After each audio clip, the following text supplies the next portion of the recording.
मनोहर लाल खट्टर का यह दांव क्या कांग्रेस पर भारी पड़ने वाला है। जिस प्रकार मनोहर लाल खट्टर ने जो पर्ची खर्ची खत्म करके मेरिट लेवल के आधार पर जो नौकरियों में प्रावधान किया है, कहीं ना कहीं उसकी चर्चा तो पॉजिटिव मनोहर लाल खट्टर के लिए होती है। तो ऐसे में अब जो दांव खेला है, उस दांव के बाद तो मनोहर लाल खट्टर की और भी ज्यादा चर्चा हो गई है। जब भी हम किसी गली नुक्कड़ में या कहीं पर भी बहस होती है, तब नौकरियों को लेकर के बात होती है, तो ये लोग कहते नजर आते हैं बातें कि मनोहर लाल खट्टर के राज में जो नौकरियां दी है, ऐसे परिवारों को नौकरियां मिली है जिसके पास कुछ नहीं था, सिर्फ बेटा उनका लायक था, पढ़ा लिखा था। तो अब जो एक योजना लेकर के आए हैं, वो योजना मनोहर लाल खट्टर के लिए कितना फायदेमंद रहेगी, कितना नुकसानदायक रहेगी, वो समय तय करेगा। लेकिन जो वो योजना लेकर के आए हैं, वो योजना जमीन पर उतरनी बड़ी ही मुश्किल है, क्योंकि उसके पीछे बड़ा घालमेल है। करते हैं उसे पर चर्चा, क्या कुछ योजना है और क्यों कांग्रेस को चिंता इस योजना ने और बढ़ा दी है। सभी को नमस्कार, राम राम। मैं कुलदीप खंडेलवाल, दावी सुप्रीम न्यूज और हरियाणा न्यूज फ्लैश।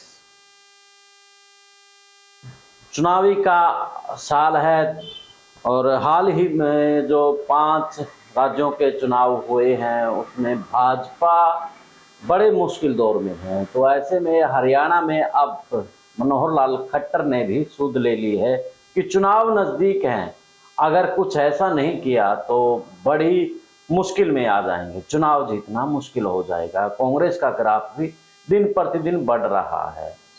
पर्ची खर्ची के अलावा दूसरा जो योजना लेकर के आए हैं, वो बड़ी महत्वपूर्ण है। वैसे पहले भी योजनाएं चलती आ रही थी, लेकिन मनोहर लाल खट्टर ने ही उसको बंद किया था।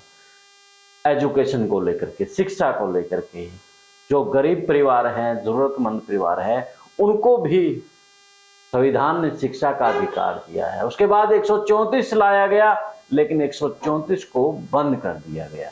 अब मनोहर लाल खट्टर ने 134 को बदल करके, क्योंकि वो कांग्रेस की देन मान रहे थे बहुत से लोग, अब अपनी लेकर के आए हैं। लेकिन इसमें एक पेच बड़ा फंसा दिया है, जिसमें लड़कियां, सिर्फ लड़कियां की ही एजुकेशन फ्री होगी, यानी कि 1,80,000 इनकम से नीचे वाले परिवारों की लड़कियां अब चाहे निजी स्कूल हो या फिर सरकारी स्कूल हो या फिर संस्था के स्कूल हो, उसमें फ्री शिक्षा ग्रहण करेंगी। अब इसमें पेच ये फंस जाता है कि स्कूल क्या फ्री शिक्षा देंगे।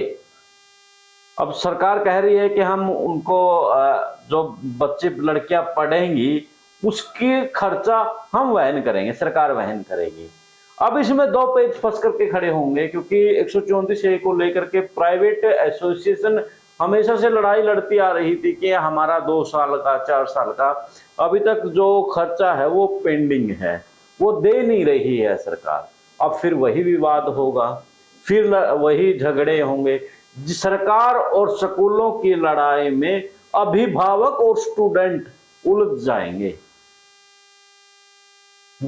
मैं शिक्षा माफिया बोलता हूं इनको, निजी स्कूल को, क्योंकि मनमानी फीस, वर्दी, तमाम इतने बिल्डिंग चार्जेज, इतने टैक्स लगा देते हैं कि आज बच्चा को पढ़ाना बड़ा मुश्किल हो गया है।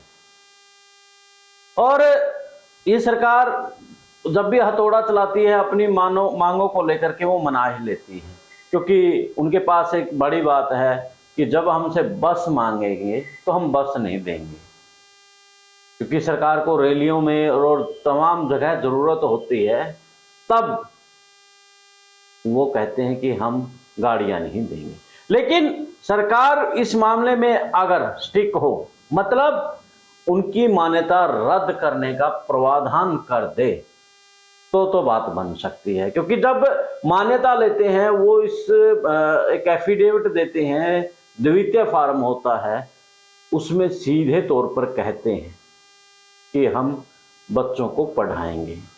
लेकिन वो बाद में फिर यानी कि जो गरीब परिवार है उसमें एक वो भी कॉलम होता है, लेकिन वो फिर इस बात से मना कर देते हैं। तो ऐसे में अब देखना यही दिलचस्प रहेगा कि मनोहर लाल खट्टर की यह योजना चुनावी घोषणा है या फिर इस पे काम होगा, ये समय तय करेगा। लेकिन भाजपा को कितना नुकसान और कितना फायदा होगा ये भी समय तय करेगा।